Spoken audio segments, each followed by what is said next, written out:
성경 말씀 로마서 1장 26절, 27절 우리 한 목소리를 읽어봅니다. 이를 인하여 하나님께서 저희를 부끄러운 욕심에 내어 버려 두셨으니 곧 저희 여인들도 순리대로 쓸 것을 바꾸어 영리로 쓰며 이와 같이 남자들도 순리대로 여인 쓰기를 버리고 서로 향하여 음욕이 부릴 듯하며 남자가 남자로 더불어 부끄러운 일을 행하여 저희의 그릇됨에 상당한 보응을 그 자신이 받았느니라.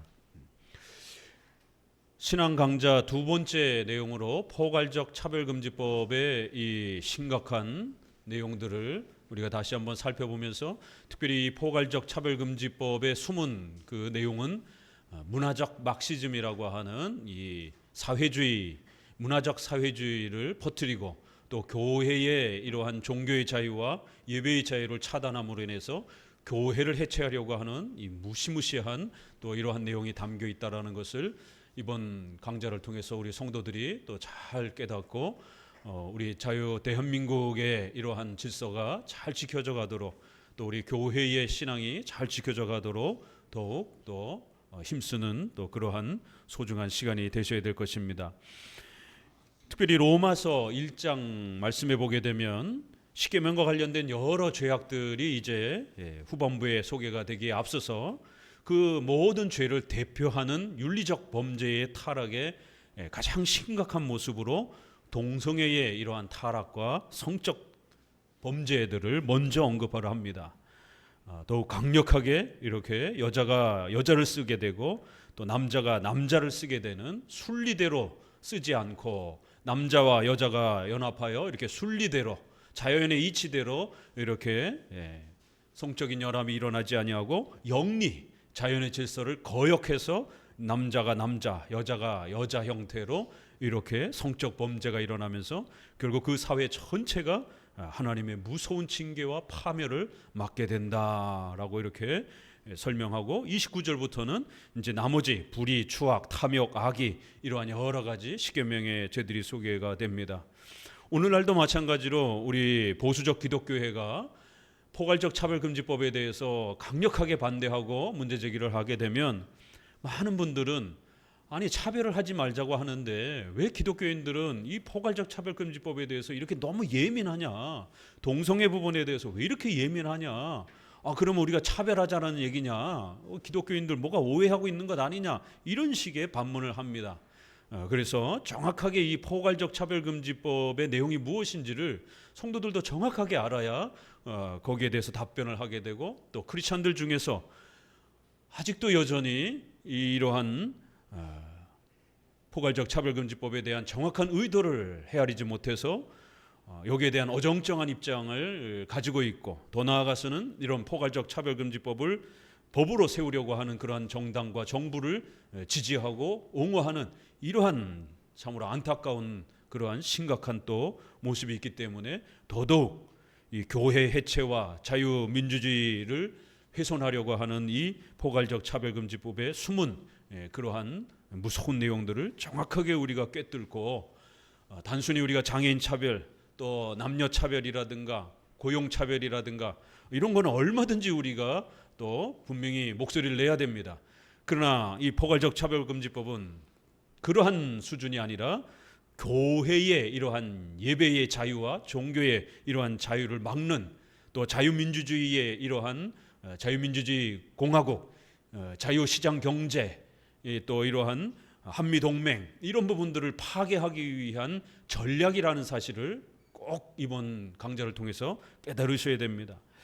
레위기 18장 이제 26절, 27절에도 결국 이 동성애가 확장이 되면 어떤 일이 벌어지느냐 하면 26절에 18장 22절에 이런 표현이 있습니다. 너는 여자와 교합함 같이 남자와 교합하지 말라.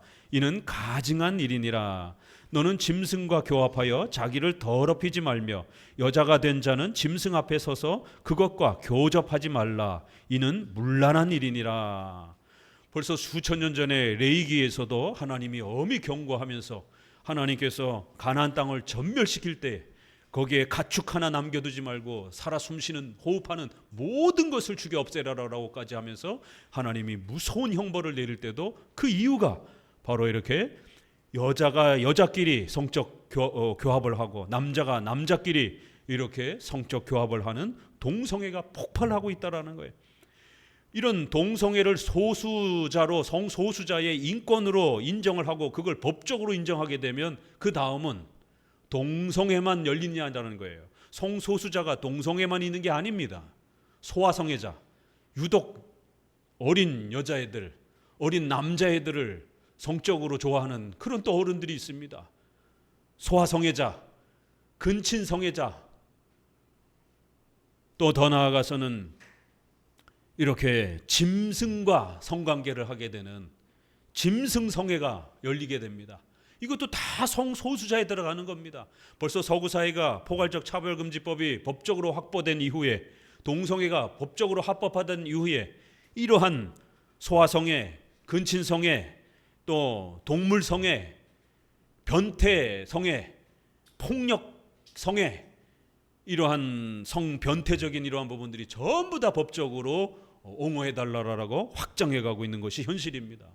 벌써 성경은 이렇게 동성애를 경고하고 있고 또 짐승이나 동물하고 성관계를 하지 말라라고, 그렇게 되면 하나님 앞에서 멸망할 것이다라고 이렇게 경고하고 있습니다.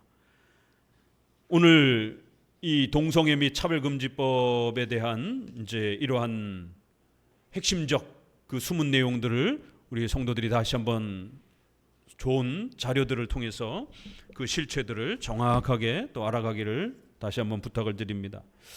이번 강좌는 이 김용준 씨의 우리 아이 꼭 지켜줄게라고 하는 이 한 600페이지 가량 되는 상당히 두꺼운 책인데요. 이분은 한국, 영국 변호사 자격을 가지고 있는 분입니다. 그래서 서구 사회의 포괄적 차별금지법 이후에 각 사회마다 나라마다 어떤 사태가 지금 벌어지고 있는지, 또 그들의 법 속에서 어떤 발전과 변화들이 심각하게 특별히 교회를 해체하고 성도들의 신앙의 자유를 파괴하는 이러한 방식으로 어떻게 확장되어져 가고 있는지를 법률적으로 아주 낱낱이 분석을 해서 이 자료를 소개해 주셨습니다. 그래서 시간이 되시면 한번 전체적으로 읽어보시고 오늘은 제가 요약 형태로만 소개해 드릴 것입니다. 그리고 이것은 한국교회총연합회에서 포괄적 차별금지법을 살짝 또 변형해서 평등에 관한 법률안 이렇게 해서 민주당과 진보정당에서 결국 그 법안 발의를 한 것에 대한 부분, 또 그 다음에 거기에 대한 우리 기독교적 반대 입장에 대한 또 법률적 분석에 대한 부분들을 또 교회에 배포하기 위해서 또 나눠준 그런 또 정보이기도 합니다. 자, 이제 이러한 내용들을 하나하나들을 또 잘 분석해가면서 이 포괄적 차별금지법의 실체를 정확하게 또 한번 배워가 보도록 합니다. 1페이지입니다. 젠더 이데올로기의 사상적 뿌리가 교회 해체, 바로 남녀 성별로 구분하는 성경을 불법화하는 것이죠, 결국. 그렇기 때문에 교회 해체를 목적으로 종교의 자유를 침해하는 것을 주요 전략 중 하나로 삼고 있습니다. 차별금지법이 법제화될 경우 아이들에게 해악을 끼치는 사회적 병리 현상이나 그 원인에 대한 검증이나 논의를 사실상 불가능하게 만듭니다. 특별히 이제 오늘 이 강좌에 있어서 아이를 키우는 이러한 부모들은 더욱 심각하게 정말 바르게 열심히 배우셔야 됩니다. 우리 자녀들의 미래가 달린 문제이기 때문에 그렇습니다. 차별금지법은 SNS나 도서, 출판, 언론, 보도, 강연 등 모든 부분에서 시민의 알 권리와 표현의 자유를 차단하고 있습니다. 한국기자협회와 국가인권위원회 사이에 체결된 인권보도준칙, 이런 것이 있습니다. 여기에는 동성애자를 비롯한 LGBT, 이 동성애 모든 걸 포함해서 우리가 LGBT라고 통상 이렇게 표현합니다. LGBT를 에이즈 등 특정 질환이나 사회적 병리 현상과 연결시켜지어서는 안 된다라고 이렇게 인권 보도 준칙이 있어서 언론에 동성애를 비판하는 목소리가 안 나오고 있습니다. 지금 대한민국에. 아마존, 미국도 마찬가지예요. 아마존 도서의 판매 금지 사례나 SNS, 유튜브에서 동성애 비판 관련 정보가 철저히 차단되었습니다. 그렇기 때문에 이렇게 의식을 가진 철학가들, 또 교계 지도자들, 목회자들, 의사 선생님들, 이러한 분들이 나서서 여기에 문제점을 비판해 주지 않으면 일반 시민들, 또 교인들은 정보가 차단돼 있어가지고 잘 모르는 상태에 지금 있습니다. 이 정도까지 지금 심각한 상황에 있는 것입니다. 포괄적 차별금지법이란 이 단어는 개별적 차별금지법을 훨씬 넘어서 사회적, 종교적 모든 영역을 예외 없이 규제하는 인권법입니다. 이 법은 그 법 집행기관인 국가인권회의에 사회적 성에 관한 포괄적인 규제 권한을 부여하고 있어서 또 규제 대상인 표현이 젠더 이데올로기를 실현하는 특정인, 특정 세력, 특정 집단, 특정 가치관에 불리한지 유리한지에 따라 차별적, 편향적인 법 집행이 이루어질 수 있도록 통로를 제공하는 효과를 발생시키고 있습니다.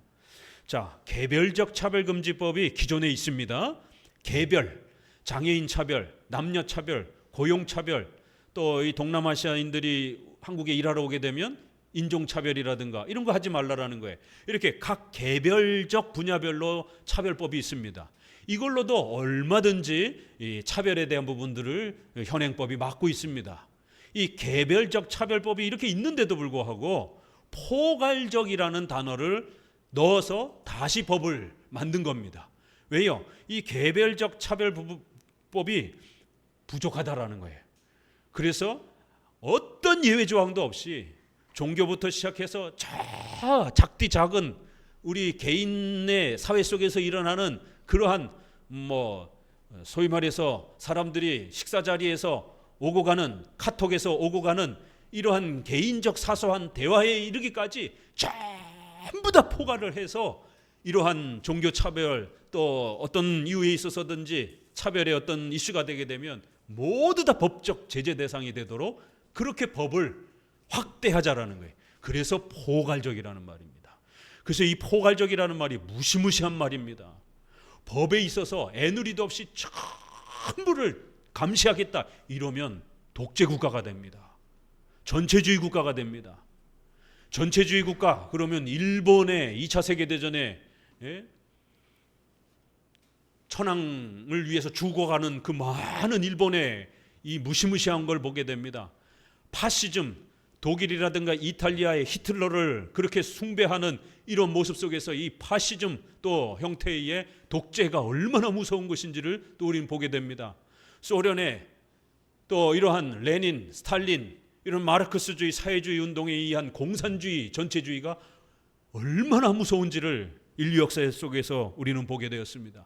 결국 이들은 전부 감시하겠다라는 거예요. 사람들의 생각, 행동, 거주 또 모든 그들의 대화를 감시하겠다라는 거예요. 이게 포괄적인 겁니다. 포괄적으로 전부 살펴보면서 제재하겠다라는 이런 접근입니다. 그래서 이러한 포괄적 차별금지법을 옹호하려고 하는 위정자들은, 국회의원들은 카카오톡 검열이라든가 이런 발언들을 아주 쉽게 하는 겁니다. 자유민주주의 사회에서 개인 간에 오고 가는 이런 카톡에 이런 SNS의 대화를 어떻게 감시를 하겠다라고 생각할 수 있겠습니까?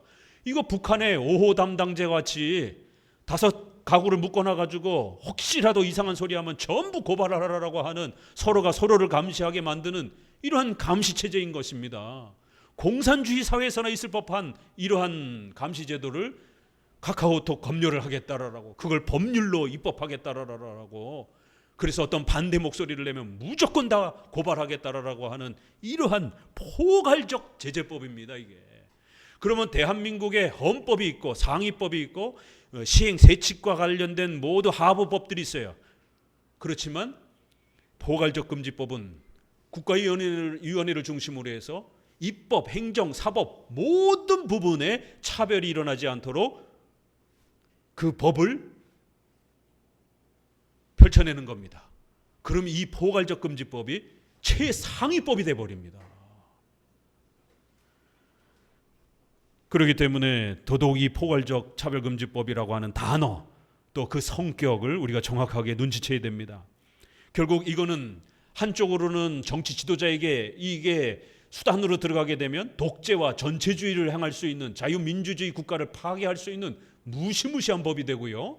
신앙의 영역으로 들어오게 되면 종교에 있어서의 설교, 목사의 활동, 교회의 활동, 교회 내 활동, 바깥의 활동 모든 부분들을 감시할 수 있게 되게 되는 그러한 교회를 해체하는 그러한 무시무시한 법이 됩니다. 이건 단순한 장애인 차별 이런 것들에 대한 문제가 아닙니다. 개별적 차별금지법으로 얼마든지 우리가 장애인 차별에 대한 부분들을 목소리를 낼 수 있는 것입니다. 포괄적 차별금지법은 시민의 자유와 종교의 자유를 제재하고 막으려고 하는 겁니다. 숨은 핵심이 여기 있는 겁니다. 계속 읽습니다. 한국의 차별금지법에서도 젠더 이데올로기에 반대하는 신념을 포기하지 않을 경우 국가의 인권위가 개인을 재정적으로 파산시킬 수 있는 제도를 마련했습니다. 이행 강제금을 통해 젠더 이데올로기에 따르는 특정 행동을 강요하는 것입니다. 차별금지법에서는 국가인권위가 차별금지법에 급이 금지하는 차별 행위를 한 자에게 시정 명령을 할 수 있다라고 규정합니다.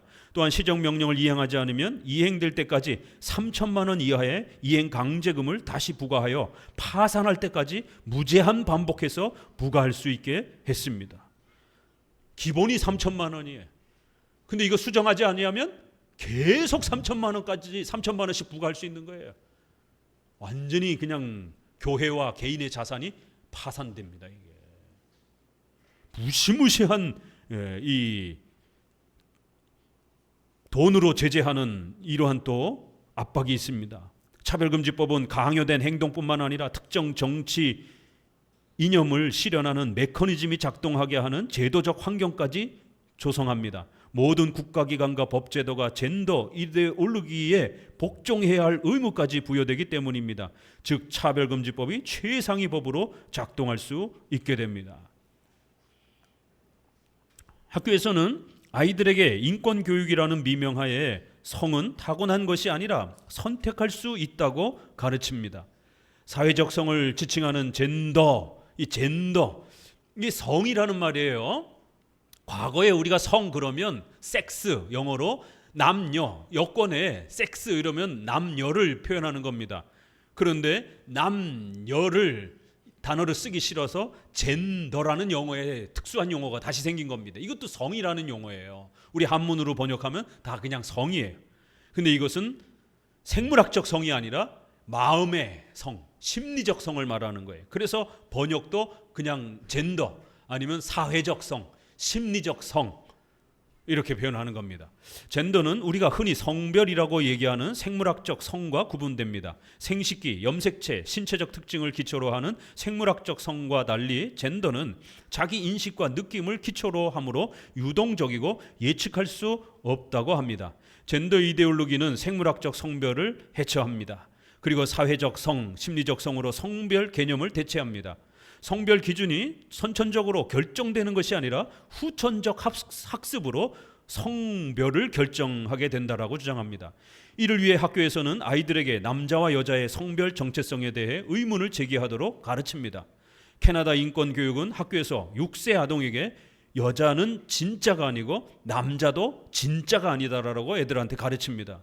남성과 여성이라는 생물학적 성별을 믿는 것은 편견이며 괴롭힘이라고 교육합니다. 우리 유치원 다니는 아이들 키우는 부모 계시면 유치원에서 아이들이 선생님들이 이 성과 관련해서 어떻게 가르치는지에 대해서 점검하셔야 됩니다. 아이들 앉혀놓고 얘들아 너는 여자가 아니야, 넌 남자가 아니야, 우리는 남자 여자라고 하면 안 돼, 남자 여자는 내가 선택하는 거야, 이렇게 가르치는 거예요. 참 심각한 일이죠. 한국에서도 인권교육이라는 미명하에 젠더 이데올로기를 주입하는 공교육이 시행되고 있습니다. 이런 공교육이 시행된 시점부터 동성애와 에이즈가 청소년 사이에 급증하고 있습니다. 서구 사회는 인권법, 평등법, 인권교육의 적용 대상을 만 3세 아동에게까지 확대했습니다. 대략 한 5세 정도죠. 우리나라도 마찬가지예요. 서울시 학생 인권 조례에 따라 현재 3세 이상의 유아부터 동성결혼, 제3의 성에 대한 교육을 포함한 학생 인권 교육이 시행되고 있습니다. 지금 우리 한국에서 시행되고 있습니다. 서구 사회는 학생 인권 조례는 보편적인 천부 인권, 부모의 권리를 말하는 거예요. 부모의 권리를 부정하고 마르크스주의의 계급적 투쟁적인 인권만 주장합니다. 이 젠더 이데올로기가 마르크스주의랑 연결이 된다라는 거예요. 여러분 꼭 기억하시기 바랍니다. 사회주의, 마르크스주의 운동이 초기에는 전쟁을 통한 사회주의 운동이었어요. 마르크스, 레닌, 스탈린. 그런데 실패했잖아요.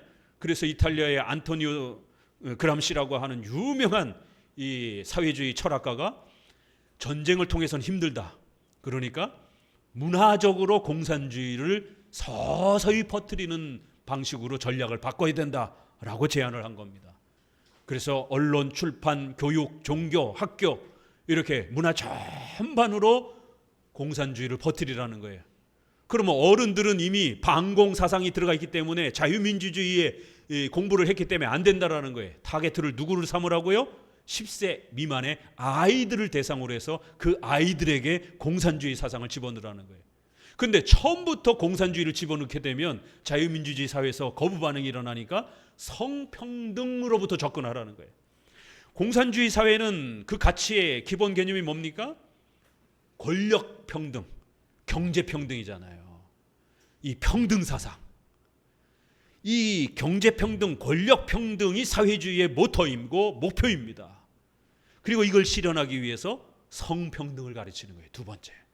그리고 이거를 제일 반대하고 있는 교회, 종교의 평등을 또 주장하라는 겁니다. 그래서 교회가 해체되도록, 교회가 목소리를 내지 못하도록, 그러면 교육과 가정에 이런 영향력을 교회가 끼칠 수 없게 되고, 그렇게 되면 부모의 권한을 법적으로 빼앗게 되고, 이렇게 되면 학교 선생님들이, 국가가 이 아이를 교육할 수 있는 길이 열리게 되는 거예요. 반대하는 사람 두 사람, 부모하고 교회가 없어졌으니까. 그러면 10세 아이들에게 평등 사상을, 가짜 평등 사상을, 공산주의 평등 사상을 가르치라는 거예요. 그거를 실천적으로 제일 먼저 성평등을 가르치라는 거예요. 그러면 평등에 대한 개념을 아이들이 어려서부터 흡수하면서 나중에 경제평등, 권력의 평등까지 확장하면서 결국 사회주의가 꿈꾸는 권력과 경제평등을 이루는 사회가 오게 될 것이라는 거예요. 이게 이탈리아의 안토니오 그람시라고 하는 공산주의 철학가에서 온 전략입니다. 부모 해체, 교회 해체, 그리고 사회주의를 10세 미만 아이들에게 가르치라는 거예요. 그러면 50년 뒤에 그 국가는 공산주의 사회가 될 수 있다라는 겁니다.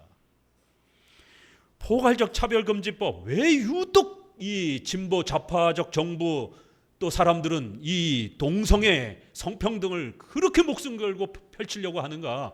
바로 사회주의를 구축하려고 하는 겁니다. 때문에 학교를 갈등과 투쟁의 장소로 만들고 어린아이들을 정치 세력의 홍위병으로 만들고 있습니다. 한국에서도 초중등 교육법에 성 전체성이 새로 추가됐고 2012년에는 3세까지 인권교육을 확대한다고 발표했습니다. 차별금지법이 통과되면 아이들에게 젠더 이데올로기를 주입하는 공교육이 본격적으로 강행될 것입니다. 이런 인권교육은 젠더 이데올로기 확산을 위해 아이들을 임상실험 대상으로 삼고 있습니다. 동성애가 구체적으로 어떤 해악을 가져오는지를 검증하지 않은 채 서구에서 차별금지법과 인권교육이 시행됐습니다. 그리고 청소년에 대한 구체적인 피해가 가시화된 후에도 차별금지법을 비판하는 목소리에 재갈을 물리며 청소년 보호다, 이런 청소년 보호보다 젠더 이데올로기를 중시할 뿐입니다. 자, 구체적으로 이제 예를 한번 들어봅니다. 아이들에게, 청소년들에게 얼마나 큰 피해를 입혔는가? 미국의 상황은 10년, 2012년에서 21년 동안 LGBT, L은 레즈비언, 레즈비언은 여자끼리 성관계를 하는 거예요. 게이는 남자니까 남자끼리 동성애를 하는 거예요. 바이섹슈얼은 양성애자, 이성 관계도 하고 동성 관계도 하는, 둘 다 하는 사람들, 그 다음에 성전환자, 트랜스, 젠더, 이렇게 다 합쳐서 이 동성의 여러 종류를 LGBT라고 표현하는 겁니다. 이 LGBT가 10년 동안 미국은 급증했습니다. 더 심각한 거는요, 18세에서 24세인 Z세대의 5명 중에 1명이 자신을 LGBT로 여기고 있습니다. 이게 미국의 현실입니다. 이게 특히 2021년 미국 고등학생 4명 중에 1명이 자신을 LGBT 동성애자라고 이야기한다라는 것이. 캐나다는 차별금지법을 세계에서 가장 강력하게 시행하는 나라이며 성전환을 반대하는 부모의 양육권을 박탈, 제한할 수 있게 하는 법안이 통과됐습니다.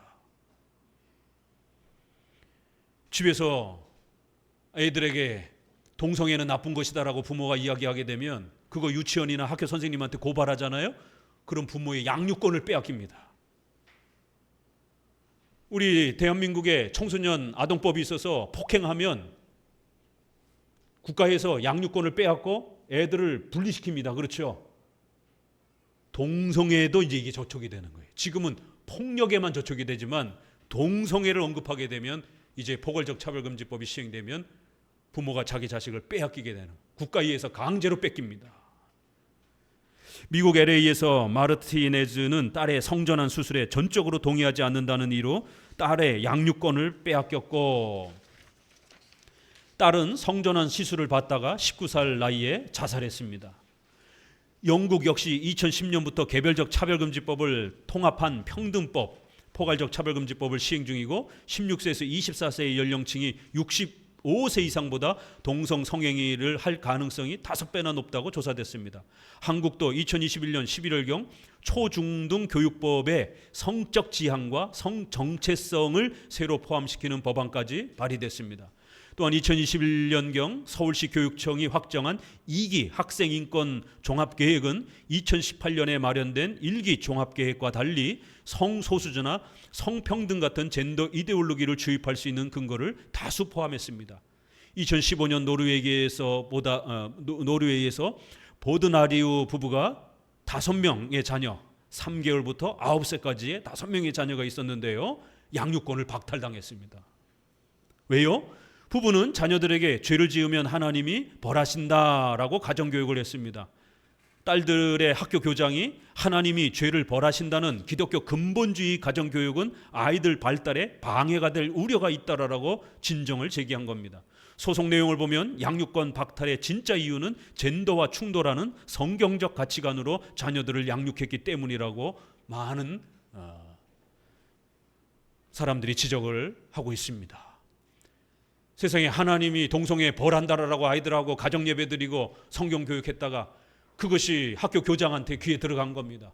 그래서 학교 교장이 그 부모의 양육권을 빼앗아 버리고 아이들 5명을 분리시켜 버린 겁니다. 이게 서구 이 노르웨이라든가 캐나다 뭐 이런 데들은 다 자유민주주의 국가잖아요. 서구 사회가 얼마나 사회주의가 문화적으로 파고들었는지 정신 바짝 차려야 됩니다.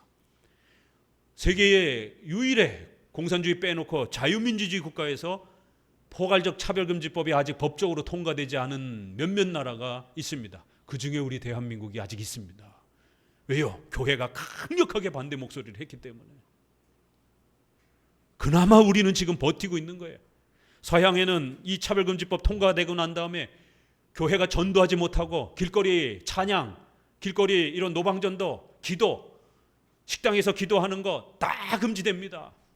그러니까 교회가 점점 줄어갑니다. 지금 영국, 프랑스, 스페인 이런 서구 유럽의 기독교 국가들 교회가 텅텅 비어 있습니다. 교회 문 다 닫았습니다. 미국도 마찬가지입니다. 점점 교회 숫자 줄어갑니다. 결국 이 법이 통과가 되고 나면 2가지 현상이 나타납니다. 청소년들 에이즈 질병이 폭발합니다. 동성애자들이 폭발합니다. 신앙적으로 교회가 점점 줄어듭니다. 도대체 이 법이 뭐길래 질병적으로는 이렇게 에이즈가 창궐하고 신앙적으로는 교회가 점점 줄어드느냔 말이에요. 바로 마르크스주의, 자유민주주의 국가를 파괴하고 교회를 해체하려고 하는 그들의 본 목적이 여기에 있기 때문에 그런 겁니다. 2015년 한국에서도 교육부가 각 교육청에 아동학대 예방 및 신고 의무자 교육 실시라는 공문을 보냈습니다. 한국보건복지부 산하 중앙아동보호전문기관은 홈페이지에 보호자의 종교 행위 강요를, 이거 보세요, 기독교 교육을 아이들 시키는 거를 이런 걸 강요라고 하면서 보호자의 종교 행위 강요를 아동학대 중 하나인 정서학대로 분류했습니다. 지금 포괄적 차별금지법이 통과도 안 됐습니다. 그런데 노무현 문재인 정부를 들어서 계속해서 이러한 인권법, 평등법 계속해서 학생인권조례안이 만들어져 가면서 지금도 이렇게 기독교 교육을 시키는 행위를 애들에게 종교 폭력을 행하는 것으로 정서학대로 그렇게 분위기를 만들어가고 있는 겁니다.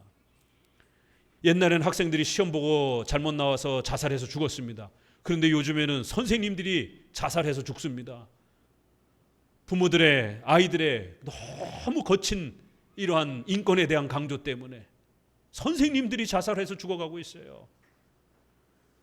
그래서 서울에서도 학생인권조례안 폐기하라라고 난리가 났었습니다. 그런데 교육감을 좌파 교육감이었던 사람에 의해서 결국 범죄가 저질러가지고 징계를 받았잖아요. 다시 교육감을 선출하는데 좌파 교육감을 또 뽑았어요. 서울 시민이. 선생님들이 죽어나가고 있는데, 그래서 학생인권 조례안이 만들어지면서부터 선생님들의 자살률이 폭증하고 있는 거예요. 우리 여기 지금 우리 성도들 중에서도 학교 선생님이 계십니다. 학교를 그만둘지 말지에 대해서 심각한 고민들을 하고 계시는 거예요. 그 좋은 직장인데도 불구하고 생명의 위협을 받고 있다니까요. 선생님들이. 학생인권 조례안이 만들어지고부터 더 폭발을 했습니다.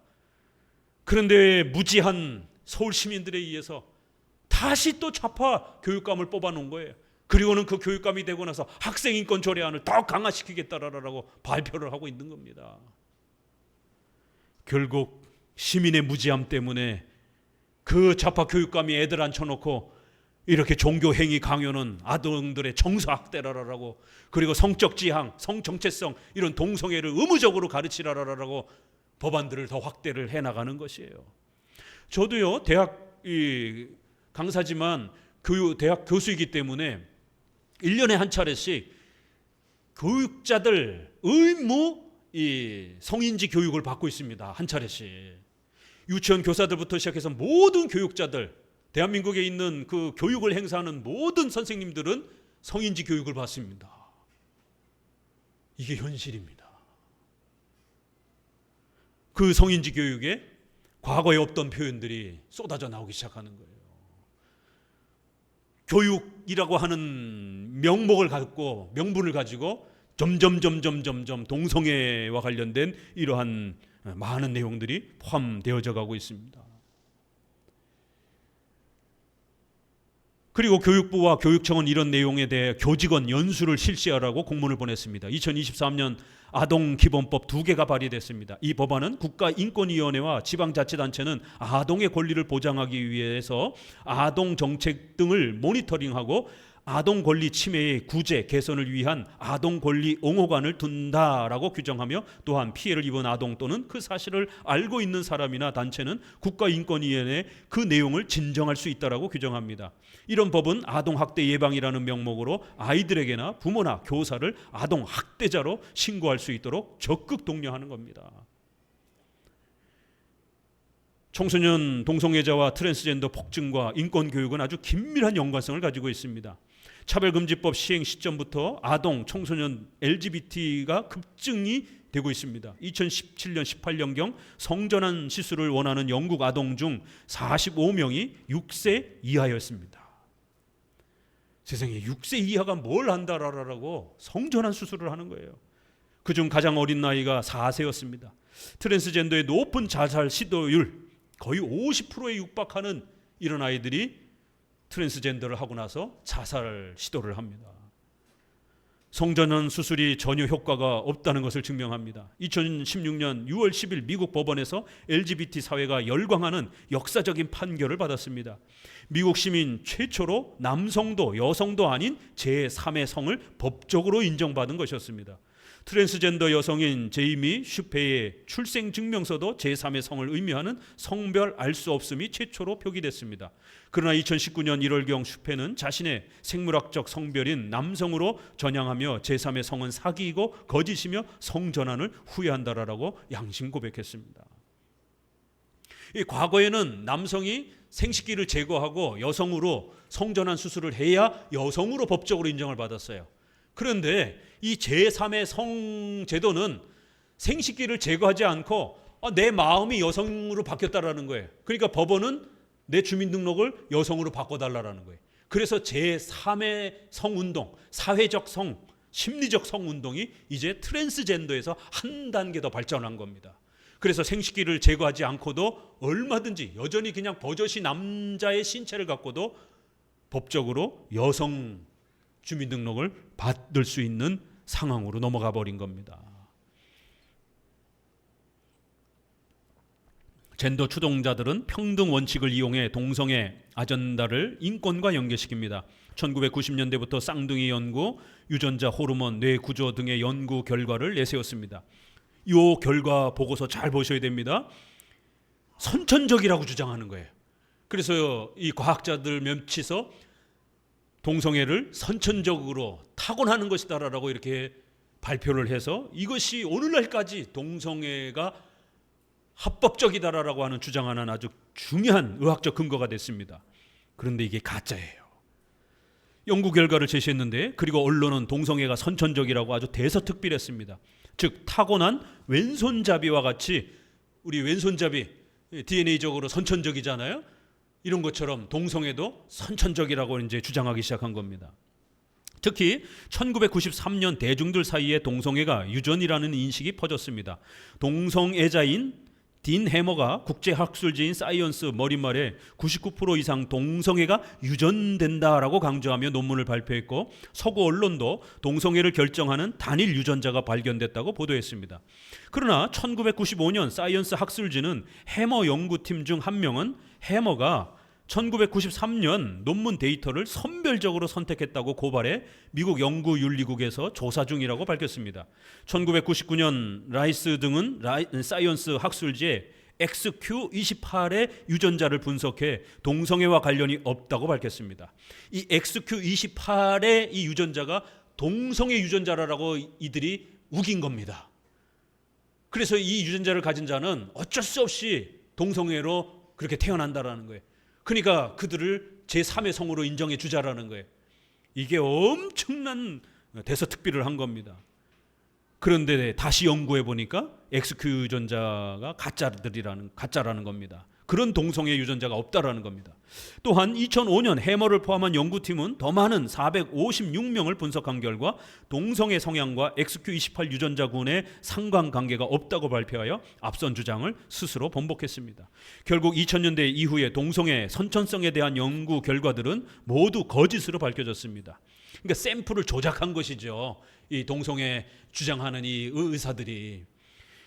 2012년 드라반트 등은 2만 3천 명 이상으로 더 많은 동성애자들을 이제 샘플로 해서 게놈 연구를 했고 그 결과 X염색체 이 남성 X염색체 상에서는 물론 전체 게놈에서도 동성애 관련 유전자를 하나도 발견하지 못했습니다. 2019년 동성애 경험이 있는 47만 명의 유전체를 조사한 결과에서도 동성애 관련 특정 유전자가 발견되지 않았습니다. 그렇기 때문에 현대의학으로는 절대로 아직까지는 동성애 유전자를 발견하지 못했다라는 거예요.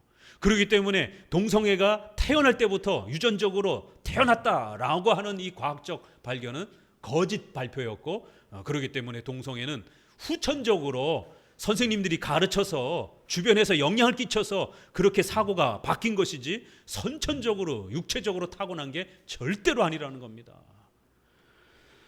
동성애의 신체적 유해성은 아주 심각합니다. 게이 성행위는 학문 성교와 국양 성교를 꼽습니다. 이 남자들끼리 성행위를 하는 거니까 이제 학문으로 선교를 하는 것이죠. 2014년 2월 게이 연예인 유명하잖아요. 홍모 씨가 TV에 출연해 하루에 12번에서 15번씩 변을 본다라고 말합니다.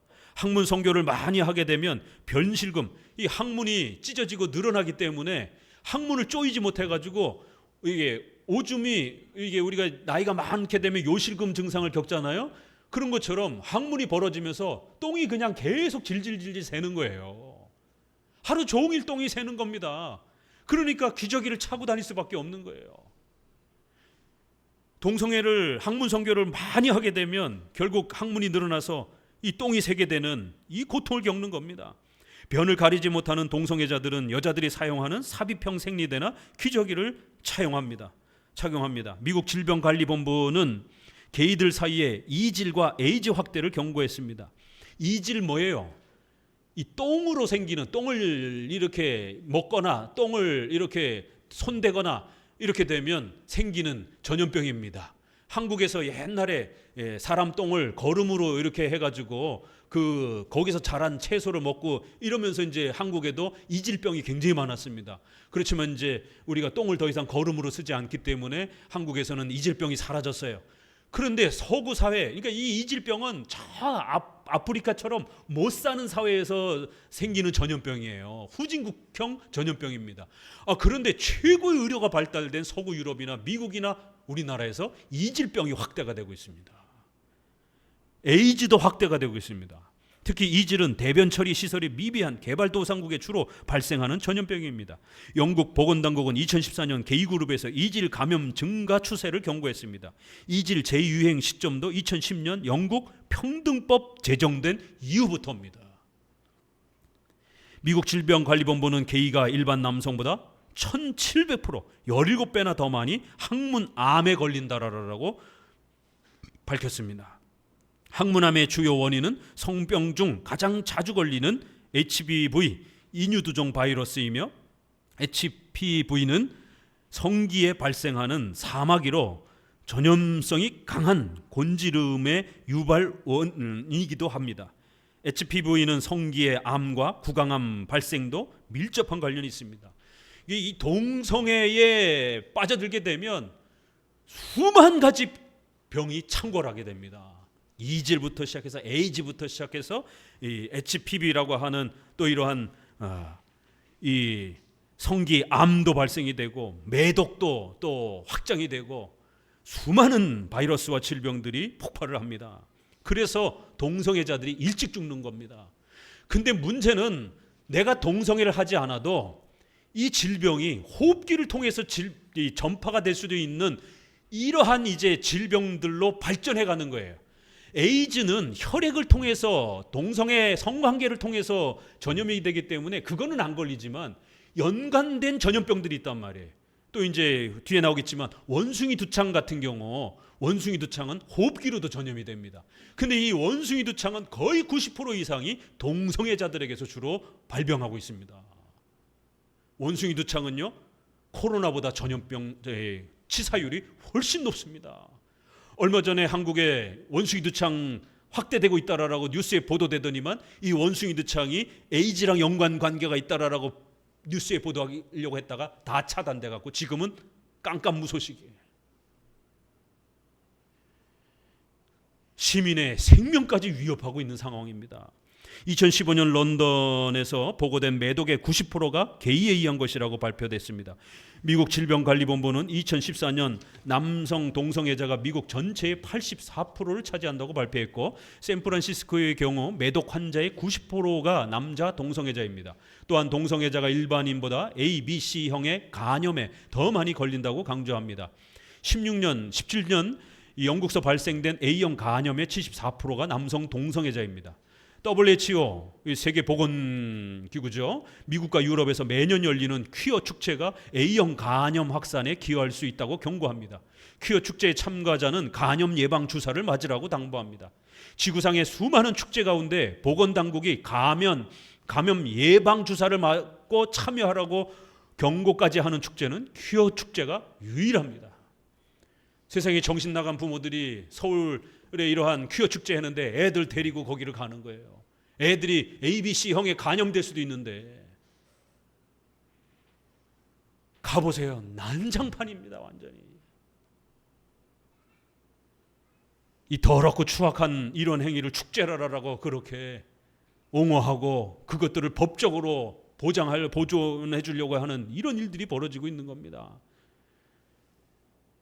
그러나 한국의 보건당국은 이런 사실을 시민에게 알리지 않고 있습니다. 미국 질병관리본부나 세계보건기구는 8세 미만의 어린이, 임신 중이거나 면역력이 저하된 사람들은 원숭이 두창으로 인한 심각한 결과에 노출될 위험이 크다고 밝혔습니다. 문제는 원숭이 두창이 큐어 축제를 통해 급속히 전파될 수 있고 원숭이 두창 확산의 진원지로 지목됩니다. 국제기구와 전문가들은 2022년경 유럽 지역에서 열린 대규모 큐어 축제를 계기로 원숭이 두창이 확산된 것으로 보고 있습니다. 세계보건기구 전염병학과 교수 데이비드 헤이만은 2020년경 선진국에서 확산된 원숭이 두창의 감염은 스페인과 벨기에에서 열린 2차례 광란 파티 중에 이루어진 동성 간의 성관계에서 비롯됐다는 것이 현재 유력한 가설이라고 주장하고 있습니다.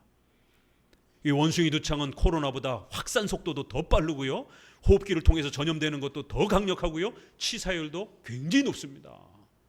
근데 지금 한국의 원숭이 두창이 얼마큼까지 확산됐는지 아무런 의학 보고도 안 하고 있습니다. 이게 에이즈와 동성애랑 연관되어 있다는 사실도 안 밝히고 있습니다. 왜요? 이 차별이라고 하는 이유 때문에. 세균성 성병인 임질이라는 것도 또 있어요. 2015년 미국에서 88% 가까이 게이에서 나타났고 2015년 영국에서도 게이에게서 70%가 나타났습니다. 매독의 90%도 게이들에게 나타납니다. 한국도 매독 증가율이 900% 이상 증가됐습니다. 아니 한두 배가 아니라요, 최근 연도를 따져서 900% 이상이 확대가 됐습니다. 매독, 부부가 성관계를 하면 거의 매독은 안 일어납니다. 근데 남녀가 자신의 배우자 외에 다른 사람과 성관계를 하기 시작하게 되면 이 매독이라고 하는 성병이 생기게 됩니다. 성기 주변에 이 고름이 생기고 결국 그 매독이 뇌까지 퍼지면서 죽습니다. 매독 굉장히 무시무시한 병입니다. 이거 잘 낫지도 않고, 이거는 99%가 성관계를 통해서 전염이 되는 병입니다. 그렇기 때문에 우리 일부 일처제를 통해서 순결을 지켜가는 이러한 부부들은 전혀 염려할 필요가 없는 그런 병이에요. 그렇지만 이렇게 간음을 행하고 동성애를 행하는 사람들 사이에 최근에 900% 이상이 증가가 된 이 심각한 상황들을 알아야 되는 겁니다. 에이즈 감염도 심각합니다. 한국보건보험공단 조사에 최근에 에이즈 감염되면 기대 수명이 30년이 줄어들고 감염 후 15년이 지나면 10명 중 2명이 사망했고 평균 연령은 54.5세로 발표합니다. 역학조사를 통해 밝혀진 에이즈 감염 경로의 99%는 성접촉, 동성애 접촉입니다. 에이즈는 혈액, 정액, 지렉을 통해 감염이 됩니다. 더욱 억울한 거는 의사들도 이렇게 치료하다가 감염이 되기도 하고요, 혈액을 통해서. 또 양성애자들이 동성애를 통해서 에이즈를 옮아놓고 자기 부인과 성관계하다가 에이즈를 옮기게 되는 것이에요. 또 에이즈에 이러한 노출되어 있는 사람들이 이런 사창가라든가 이런 데서 남성들이 또 이렇게 성관계에 또 연결이 되어 가지고 그런 또 남성들이 부부관계를 또 부인하고 하다가 또 그렇게 결국 억울한 사람에게 이 에이즈를 퍼뜨리게 되는 이런 2차 감염도 굉장히 위험한 것이죠.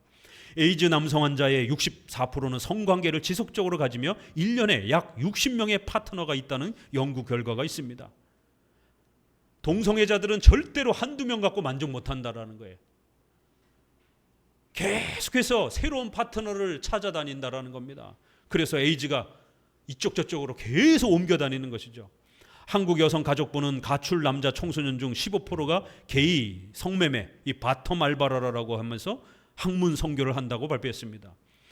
애들이 가출 소녀가 여자애들은 가출 그 팸이라고 해서 이렇게 숙박하면서 성매매를 하는 거예요. 여자애들은. 남자들은요, 학문 선교 대주로 가는 거예요. 남자 동성애자들한테 몇만 원씩 받고 이 술집이라든가 이러한 데 가가지고 학문 알바를 하는 거예요. 남자 청소년들은 이걸 바텀 알바라고 그럽니다.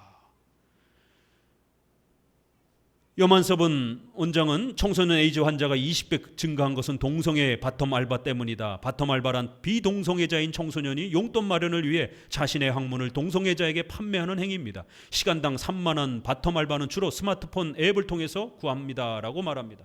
2018년 국정감사장의 국회 보건복지위원회에서 김술래 의원은 1년에 한 20명씩 군대에서 에이즈 감염이 된다는 걸 알고 있습니까? 라고 이렇게 추궁했습니다. 탈동성애자인 김정현 씨는 청소년들의 학문 선교인 바텀 알바의 위험성을 지적했습니다. 학문 선교는 학문 안에 있는 전립선을 자극하는 것입니다. 처음에는 무척 아픔을 느끼지만 몇 번 하다 보면 쾌감을 느끼기 시작하는데 여기에 중독되면 그때부터 동성애에 빠져나오는 것이 거의 불가능합니다. 예전에도 한번 말씀드렸죠. 소돔과 고모라 설교하다가 이 학문을 통해서 전립선을 자극하게 되면 남자들이 엄청난 이 성적 쾌락을 느끼게 돼요. 그럼 우리가 먹을 때, 게임을 할 때 이런 좋은 그 도파민이 나오는 그런 호르몬이 있습니다. 그 다음 단계가 성적 부부관계를 통해서 도파민이 이렇게 발생이 되면 좋은 쾌감이요, 즐거움이에요. 그런데 이 다음 단계를 넘어가는 쾌락은 나쁜 쾌락이에요. 뭐예요? 술 중독, 도박 중독, 중독 상태로 넘어가는 거예요. 도파민이 너무 과하게 분포가 돼가지고 억제가 안 되는 거예요. 계속 게임을 해야 되고 술을 먹어야 되고 도박을 해야 되는 겁니다. 일상생활을 못하는 상태까지로 넘어간 도파민 이 분출은 중독 상태가 되는 겁니다. 그런데 동성애에 빠진 사람들의 뇌를 촬영하니까 이 중독 뇌파 현상하고 똑같은 형태가 검사가 되는 거예요. 못 빠져나오는 거예요.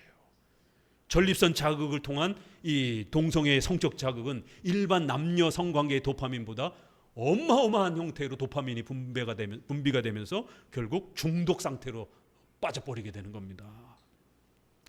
한 번이라도 절대로 그런 어떤 기회나 이런 부분들에 노출되지 않도록 우리 아이들을 보호해야 됩니다. 한국은 젊은 연령층 중심으로 에이즈 감염자가 890% 증가했습니다. 900% 증가했어요. 이것도 아산병원 교수가 발표했습니다.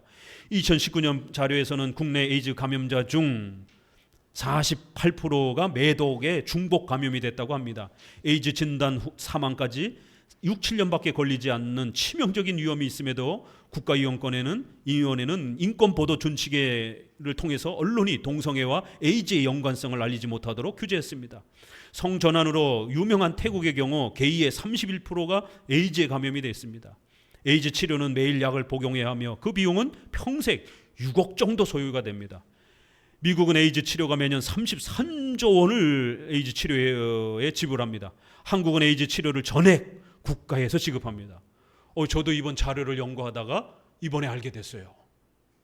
1급 전염병만 우리가 국가에서 무료로 하잖아요. 근데 에이즈 치료를 세상에 전액 무료로 진행한다라는 거예요.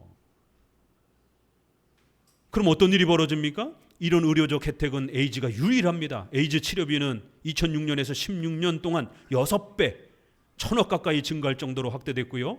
2017년 보건복지위원회 국정감사 보고에서는 11년 동안 국비, 지방비 포함 6천억 원이 투입됐다고 보고합니다. 이런 무료 치료는 일반 중증 환자들의 치료비와 기회를 빼앗고 건강보험의 재정 유지에 심각한 위협을 가하고 있습니다. 일반적으로 치료받아야 되는 중증 환자들의 기회를 다 빼앗는 겁니다. 에이즈 치료하다가 보험공단에서 돈을 너무 많이 낭비를 하다 보니까 이게 사회적으로 엄청난 이 위협을 가하는 것이죠. 이외에도 2022년부터 퀴어 축제나 동성애를 허락하는 북미와 유럽 국가를 중심으로 원숭이 두창 감염이 확대되고 있으며 학문 선교가 주 원인이라고 보도되고 있습니다. 미국 전염병 연구소 소장은 원숭이 두창의 전파 양상이 과거 에이즈 발생 초기와 매우 유사하다고 보고합니다. 이 질병의 위험은 에이즈와 달리 비말, 피부 병변, 매개물, 공기 등을 통해서 전염된다라고 말합니다.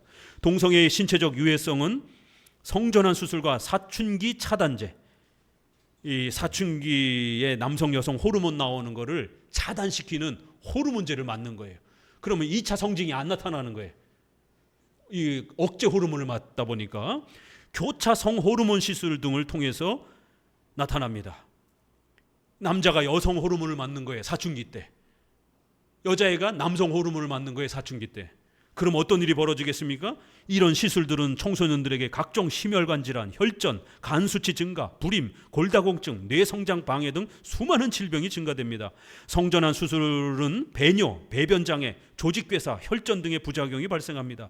인권 교육을 받은 아이들은 정신질환 등 자신의 문제가 오로지 성전환 시술로만 해결될 수 있다고 믿게 됩니다.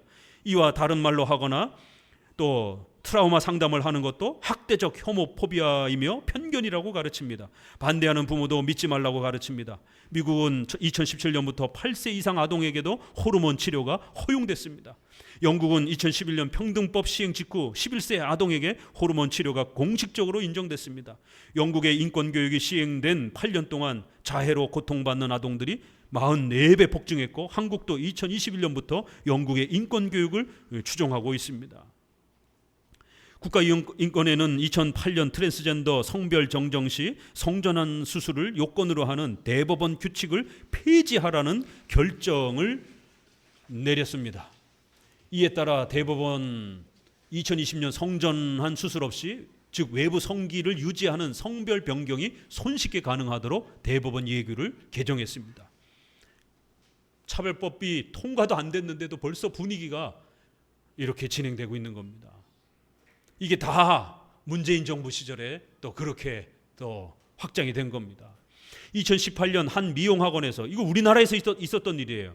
트랜스젠더가 여성 전용 화장실을 이용하겠다는 의사를 표현했다가 제지당했습니다. 당시 이 남자는 의복이나 두발 등 여성 외관을 갖추지 않았습니다. 소송 결과 대구지방법원은 학원장에게 불리한 차별을 했다는 이유로 젠더에게 정신적 피해를 배상하라고 판결했습니다. 세상에, 학원 원장이 손해배상을 했어요. 차별했다고. 2020년 서울 강남의 한 대중목욕탕에서 남자 성기를 지닌 남성이 여탕에 들어갔습니다. 그러나 성폭력처벌법으로 처벌되지 않았습니다. 자신을 여자라고 생각한다라고 말한 이 남성은 불기소 처분을 받았습니다. 이 여성들이 가장 큰 피해를 당하는 겁니다. 근데 이 정신 나간 페미니즘주의자들은 여성의 인권을 확보하기 위해서 포괄적 차별금지법을 빨리 해야 된다라고 이 페미니즘주의자들은, 그렇게 여성들은 주장을 합니다.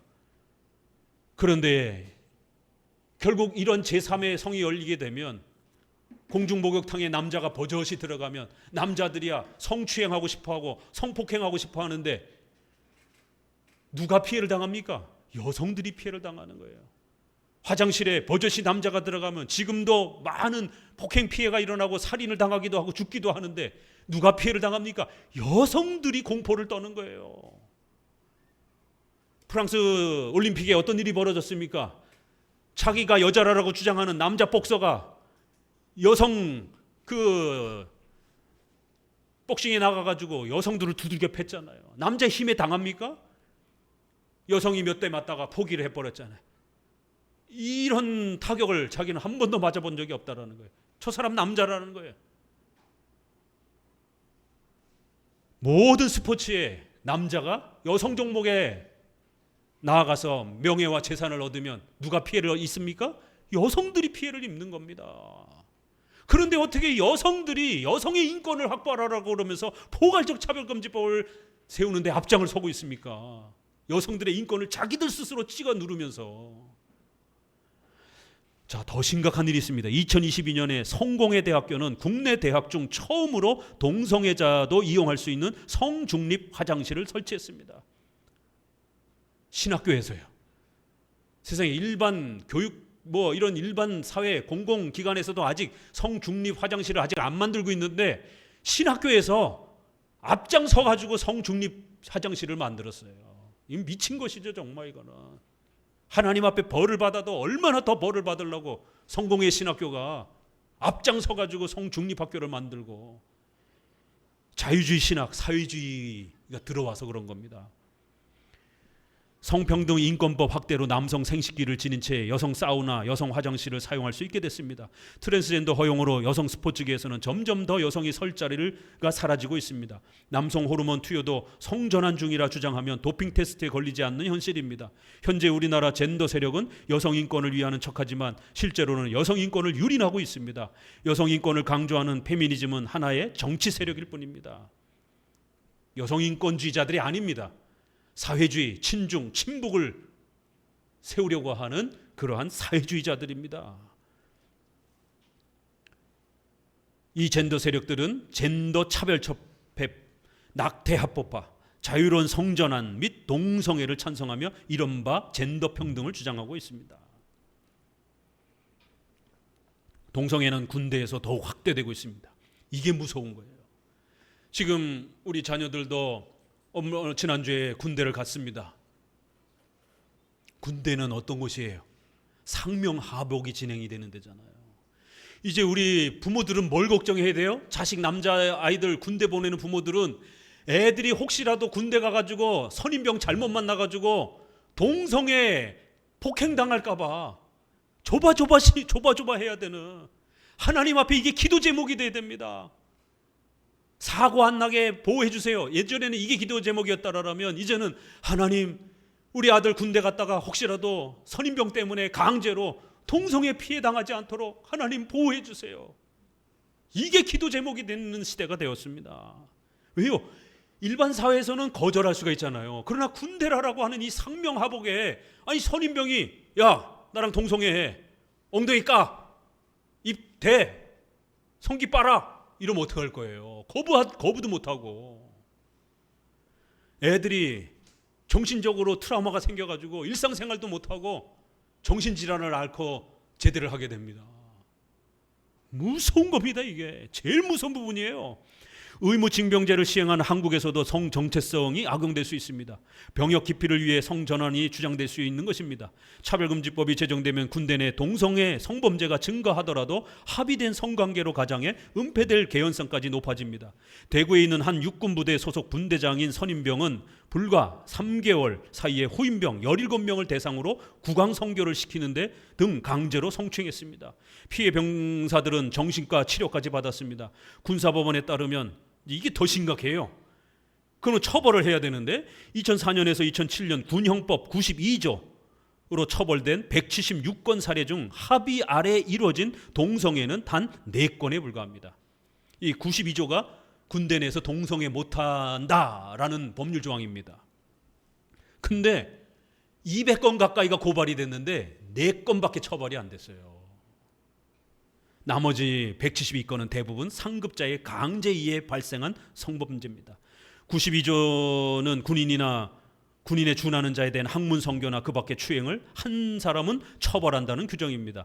그런데 까무러칠 일이 일어났어요. 국가위인권회의는 2020년경 학문 성교를 금지하는 군형법 조항이 헌법에 정한 과잉금지 원칙에 위반해 군인 동성애자들의 평등권을 침해한다는 의견을 헌법재판소에 제출했습니다. 2016년 제3차 국가인권위 기본계획 NAP 권고에서 LGBT 인권 보호를 위한 핵심 추진 과제로 군형법 추행죄 폐지를 명시했습니다. 2020년 전 위원회 의결로 법무부 장관에게 이 법의 폐지를 표명했습니다. 1982년 조사에 의하면 미국 교도소 남성 수감자 2,500명의 65%가 수감 생활 중 동성 성관계를 경험했다고 밝힙니다. 군형법 92조가 바뀌기 시작한 겁니다. 동성애자들을 위해서 이제 동성애 처벌하지 말라라는 거예요. 군대에서. 아무렇칠 일이 벌어진 겁니다. 자, 이제 범죄를 하게 되면 교도소에 갇히잖아요. 그럼 뭘 걱정해야 돼요? 교도소에 갇히는 남자들의 60%, 미국 교도소 갇히면 70% 가까이가 동성애 피해를 입는 거예요. 감옥에 가면 70%가 남자들이 학문을 강제로 갖다 대야 되는, 학문 선교를 당하게 되는, 군대 가서 자유를 억압받는 게 무서운 게 아니라 군대 가면 학문 선교를 억지로 해야 되는 이런 심각한 사태가 우리 영화 같은 데 이런 데 보게 되면, 미국 영화 같은 데 보면 나오잖아요. 이게 현실입니다. 65%가 차별금지법은 아동 청소년의 삶을 파괴합니다. 나다움 어린이 책은 여성가족부가 나다움을 찾도록 돕는 내용의 어린이 책을 선정해 초등학교와 공공도서관에 보급하는 사업입니다. 이 나다움, 벌써 제목 자체에서 확 냄새가 풍기죠. 이 책들은 어린아이들이 남자다움, 여자다움이라는 성별 고정관념을 벗어나 나다움을 찾도록 돕겠다는 취지로 선정된 도서들입니다. 2019년부터 20년경 총 199종의 도서를 선정했습니다. 이 중 조기 성애화와 동성애 조장의 내용을 담고 있어서 문제가 됩니다. 조기 성애화란 가치관이 정립되기 전에 어린 나이부터 성에 관해 아주 자세한 교육을 해 아동을 성적 본능의 대상이 되거나 그것의 적극적인 실행자가 되도록 만드는 것을 일컫습니다. 아동 교육이라고 하는 것은 이렇게 때가 있는 겁니다. 너무 어린 아이들에게 성적인 이런 교육을 자세하게 하면 안 되는 겁니다. 아이들의 가치관이 이렇게 형성되는 단계가 있기 때문에 그런 거예요. 그런데 이거를 그냥 아이들의 성장 단계를 고려하지 아니하고 너무 어린 아이들에게 이런 성 정체성 또 성관계에 대한 이런 아주 적나라한 이런 부분들을 교육시키는 거예요. 그럼 어떤 일이 벌어지겠어요? 아이들의 호기심 때문에 성폭행이 일어나는 거예요. 유치원 아이들이 남자애들이 동료 또 여자애들에게 성폭행을 하기 시작하는 겁니다. 이런 운동은 문화 막시즘과 연결이 됩니다. 그리고 문화 막시즘에서 젠더 이데올로기가 파생됩니다. 막시즘은 시대의 흐름과 함께 다양한 옷을 입고 등장했지만 억압, 착취, 해체, 해방, 혁명 등의 핵심 가치에는 변함이 없습니다. 절대적, 결과적 평등을 강조하며 자본주의 체제를 해체하는 것입니다. 정통 막시즘은 정치 체제를 바꾸는 정치 혁명을 강행했지만 결국 사람이 근본적으로 변하지 않았기 때문에 실패했다고 진단했습니다. 그래서 이제는 체제를 바꾸는 것이 아니라 현존하는 사회 질서와 가치 규범을 해체시키고 사람을 바꾸려는 문화혁명을 추구하게 됐습니다. 사회혁명 전략을 무력혁명에서 문화혁명으로 수정한 것입니다. 문화 막시즘은 인간의 원초적인 성욕을 사상적, 정치적 도구로 이용합니다. 성의 정치화를 추구함으로써 국가와 사회의 가치 규범을 해체하는 겁니다. 이탈리아 공산주의자 안토니오 그람시는 문화 막시즘의 초기 담론을 구축한 사람입니다. 그 내용에는 동성애 운동, 젠더 이데올로기 등이 있습니다. 그는 사법부, 교육부, 언론, 정치 같은 권력과 사회 상부 구조 기관들을 장악하는 방법을 통해 긴 행진, 즉 조용한 혁명으로 수정했습니다. 같이 한번 읽어봅니다. 밑줄 친 부분. 이 혁명의 주제는 지속적 사회 변화로 혼란을 조성한다. 학교와 교사의 권위를 약화시킨다. 가족을 해체한다.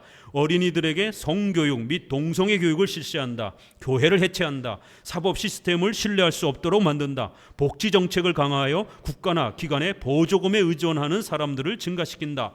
언론을 조종하고 대중매체의 수준을 저하시킨다 등이다. 여기 내용들 보세요.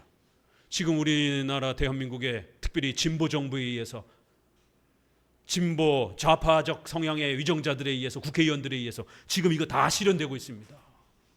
사법부가 망가질 대로 아주 다 망가지도록 망가졌습니다. 언론의 이런 모든 자유들을 언론을 좌파 성향 쪽으로 다 바뀌어서 언론을 조종하고 있습니다. 교회를 해체해야 된다는 거예요. 이게 안토니오 그람시의 이 핵심 과제입니다. 이게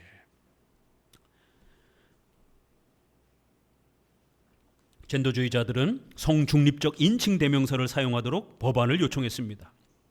이 빌 C16 법안인데요. 남자, 여자 이런 단어 못 쓰게 한다라는 거예요. 이렇게 쓰는 거예요. 이제는 중립 단어로. 캐나다 피터슨 교수는 이데올로기적 언어인 성중립적 인칭 대명사의 사용을 강제하는 것은 매우 위험하다. 표현의 자유를 제한하는 것은 급진적 좌파의 정치적 동기와 연계되어 있다. 정치적 올바름, 이 PC주의라고 그래요. 이 정치적 올바름이 전체주의를 지향할 수 있게 만드는 수단이라는 겁니다. 이게 다 전체주의, 사회주의 이 수단들이라는 겁니다. 이 사상은 20세기에 1억 명을 죽인 마르크스주의와 무서울 정도로 닮아 있습니다. 특정 용어를 사용하도록 강요하는 법률은 사법제도 역사상 처음 있는 일입니다. 이런 발언의 자유를 제한하는 것은 생각할 권리를 앗아가는 행위입니다. 나 다를 바 없습니다. 왜 우리 일제시대 때 창씨개명 이름을 일본 이름으로 바꾸는 거를 목숨을 걸고 반대를 왜 우리 선조들이 했습니까? 이름이라고 하는 것은 한글을 사용하는 것은 그 나라의 고유한 세계관을 만들어주는 거기 때문에 글과 이름을 못 쓰게 하게 되면 세계관이 뒤바뀌어 버립니다. 이걸 아셔야 돼요. 그렇기 때문에 이런 성 정체성, 성 중립성, 젠더, 이런 표현들을 자꾸 쓰게 되면 목적이 있는 거라는 거예요. 그런 단어들을 일부러 많이 쓰는 게 아니에요. 어떤 목적이 있어서 쓰는 거라는 겁니다. 결국 사회주의를 목적으로 이런 단어들을 구축하는 거라는 거예요. 이런 단어를 자꾸 쓰게 되면 가짜 평등에 빠져서 자유민주주의, 시장경제, 이런 종교의 자유, 언론 출판의 이런 개인의 사적 자유, 이런 것들이 다 없어져 버리는 거예요. 절대평등, 결과평등, 무조건적인 평등, 이런 평등만 강조가 되는 이제 이런 사회주의적 세계관이 스며드는 겁니다. 세포드는 현재 캐나다 대학에서는 자유사상의 억압과 검열, 그리고 심지어 자기 검열까지 거의 일상이 된 상황이다라고 비판합니다. 아니, 이게 공산주의 사회가 아니고요, 서구 유럽에서 또 서구 미국의 이러한 자유민주주의 국가에서 검열이 너무 심하다라는 거예요. 아니, 뭐 우리가 구글이라 유튜브라든가 이런 데도 보게 되면 동성애 비판하는 이런 영상이라든가 올라가면 바로 노란 딱지, 빨간 딱지 붙고 바로 차단되잖아요. 이게 현실입니다. 이게 공산주의 국가가 아니라 자유민주주의 국가들에서 사회주의의 이 평등 사상이 너무 깊이 스며들어가지고 이런 일들이 벌어지는, 자유가 억압되어지고 자유가 제거가 되는 이런 일들이 벌어지는 겁니다. 또한 문화 막시즘의 전략 중 하나가 조기 성애화다. 문화 막시즘의 가장 중요한 의제는 성혁명 운동이다. 그리고 주요 공략 대상은 아이들이다. 같이 읽어봅시다. 만 10살 이전에 쇠뇌를 시작하여 큰 결과를 얻을 수 있다라는 전략에 근거한다. 젠더 이데올로기 정책은 자녀의 교육 방법을 선택할 부모의 권리를 외면한다. 이 그람시가 주장했던 거예요. 10살 미만 아이들에게 성해체 교육을, 조기 성애화 교육을, 젠더 교육을 시키라는 거예요. 그러면 평등 개념이 애들에게 강력하게 구축된다는 거예요. 가정까지 해체하는 젠더 정책은 부모의 천부적인 권리인 자녀 교육권을 박탈합니다. 그리고 젠더 이데올로기 이념가들이 강조하는 것이 합의적 소아성애화입니다. 웃긴 것은 이제 이 초기에 동성애를 구축한 이 수많은 철학가들 있잖아요. 거의 80-90%가 소아성애자들입니다. 이 책에 보게 되면 그 이름분과 그 내용들이 다 나와 있어요. 어린 여자애들, 어린 남자애들에만 성관계를 하는 거예요. 소아성애자들이에요.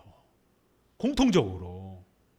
나다움 책 중에 아기는 어떻게 태어날까? 라는 내용을 보면 심각합니다. 남녀의 성기뿐만 아니라 성행위도 그림으로 보여주며 자세히 묘사합니다. 성교를 일종의 놀이처럼 서술합니다. 이런 표현이 있어요. 아빠 고추가 커지면서 번쩍 솟아오르고, 두 사람은 고추를 질에 넣고 싶어져. 얘들아, 아주 이거 재밌거든. 고추를 막 넣어. 그리고 고추를 막 흔들지. 이런 과정을 성교라고 이렇게, 그리고 신나고 멋진 일이야, 이렇게 애들한테 세상에 이런 걸 가르치는 거예요. 이렇게 멋진 일이라니까 애들이 해보고 싶겠어요? 안 해보고 싶겠어요? 그럼 집에 와갖고 여동생 베껴놓고 해보는 겁니다.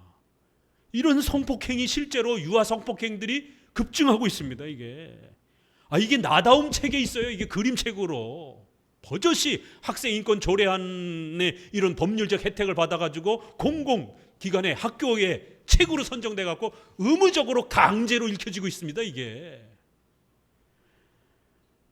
여러분, 어떤 교육감을 뽑을 겁니까? 진보 교육감을 뽑을 거예요? 보수 교육감을 뽑을 겁니까?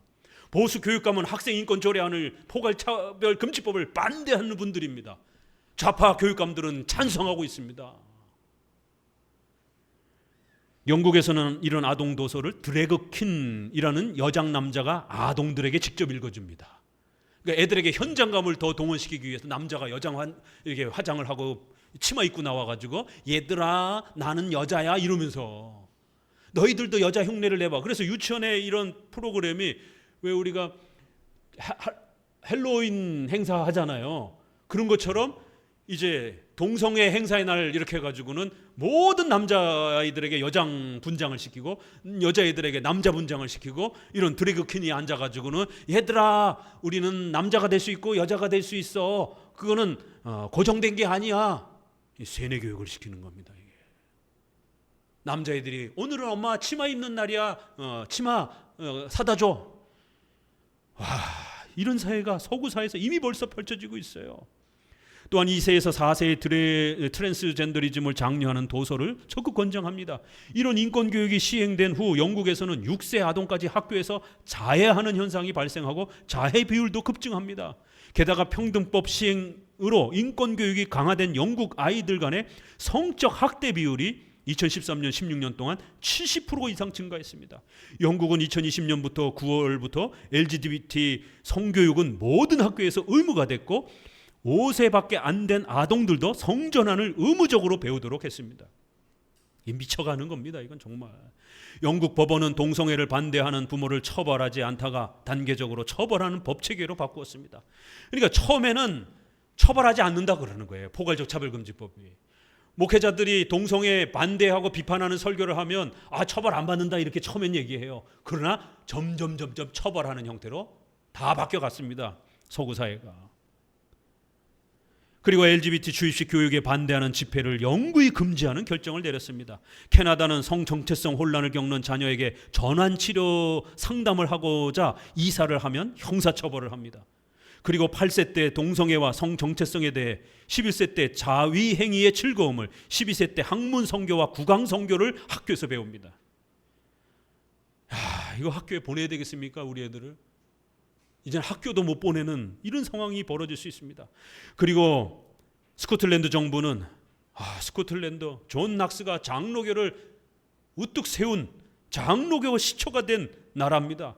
근데 스코틀랜드가 이렇게 처참하게 더럽게 망가졌어요. 스코틀랜드 정부는 4세부터 부모 동의 없이 성전환을 할 수 있다는 모든 학교에 지침을 내렸습니다. 아동이 성전환을 원해도 학교는 부모에게 이런 사실을 알리지 않아도 됩니다. 법적으로. 이게 문제가 되는 거예요. 내 아이들을 학교에 빼앗겨서 아이들이 성전환 수술을 했는지 안 했는지 부모는 까마득하게 모르게 되는 겁니다. 거기에 반대하면 양육권을 빼앗깁니다. 4세 아동은 부모 동의 없이 자신의 성별이나 이름을 바꿀 수 있습니다. 서구 사회는 인권법 강화로 초등학교에서부터 대학교 이르기까지 젠더 이데올로기를 적극 강조하며 이를 반대하며 비판하는 목소리를 법적으로 제재하고 있습니다. 한국은 문재인 정부 시절 청신대학교 신학대학원 이상원 교수님이 2019년 2학기 생명과학, 생명윤리 수업 중에 학문성교의 위험성을 거론했습니다. 동성애를 비판했어요. 유명한 사건이죠. 그런데 2020년 5월경 총신대 재단 이사회는 이것이 성희롱에 해당된다며 해임 징계 처분을 했습니다. 신학교 학생들이 성추행이라고 성추행적 발언이라고 인권에다가 고발을 한 거예요. 신학생들이. 동성애를 교수님이 조직신학 교수님이 비판을 했더니만 그거 성추행적 발언이라고 인권에다 고발해가지고 인권위에서 이사회를 압력을 해갖고 결국 이사회에서 교수님을 해임 징계 처분을 했습니다. 은퇴며 얼마 남지 않은 교수님이. 그래서 사회법에 나가서 고소를 정식으로 해가지고 결국 나중에 이겼습니다. 총신대가요. 아니 자유주의 신학교가 아니고요. 한국의 최고의 보루인 보수주의 신학교인 개혁주의 신학교인 총신대가요. 동성애 교수님이 비판했다고 교수님을 고발을 해가지고 학교에서 쫓아냈어요. 세상에 이런 일이 벌어졌습니다. 문재인 정부 시절에. 그 다음 한동대에서는 폴리아모리, 다자성애, 한 사람이 여러 여자랑 한 남자가 여러 여자랑 성관계를 하는 이 다자성애, 그러니까 동성애가 열리면 그 다음에는 집단성애자로 또 이렇게 열리는 거예요. 이것도 열려요. 성매매 자유화를 옹호하는 특강을 위해 신청한 대관이 불어댔습니다. 이 한동대가 어떤 데입니까? 이 기독교가 설립한 학교고 기독교인들이 주로 구축되어 행정을 운영하는 학교입니다. 세상에 한동대에서 다자성애를 하자라고 애들이 동아리를 만들어가지고 외부 강사를 초청해가지고 동성애, 다자성애 옹호하는 강의를 열려고 했던 거예요. 그거를 학교 측에서 금지를 시킨 겁니다. 그랬더니 차별했다라고 인권위에다가 고발을 해가지고 인권위에서 학교에서 그거 조치하라라고 애들 동성애 다자성애 하도록 열어주라라고. 그래서 그거 이제 반대 운동이 일어난 겁니다. 국가인권위원회는 이거를 인권 침해라고 결정하며 시정 공고했습니다. 뭐라고 했는가? 같이 읽어보세요. 다자연애도 성소수자입니다. 성적 지형의 일종인 다자연애를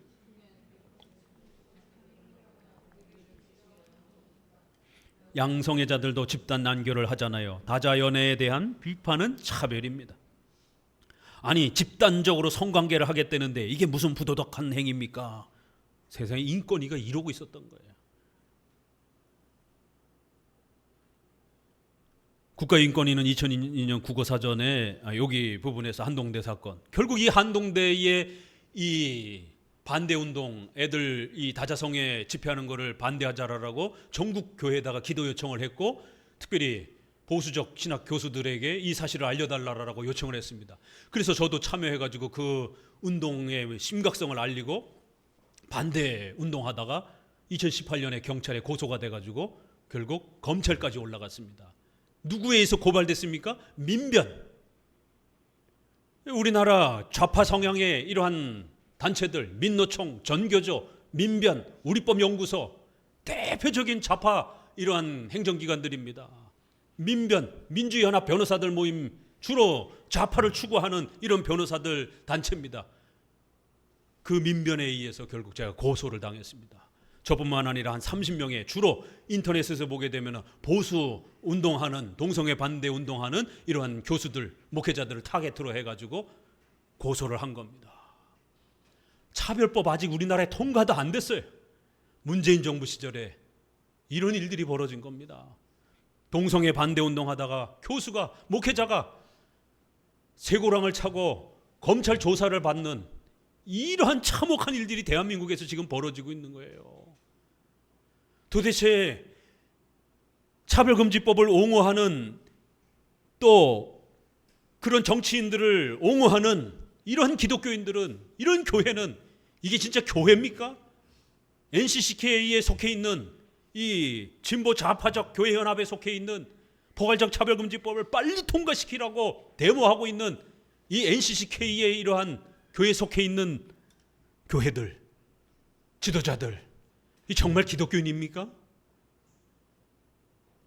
이제 우리 사회는 WCC에 참여하느냐 안 하느냐, 종교 혼합주의, 예수 그리스도 외에도 구원이 있다라고 버젓이 주장하는 이 WCC에 참여하느냐 안 하느냐에 따라 교파가 나눠집니다. 윤리적인 부분에서 포괄적 차별금지법에 동의하는가 안 하는가.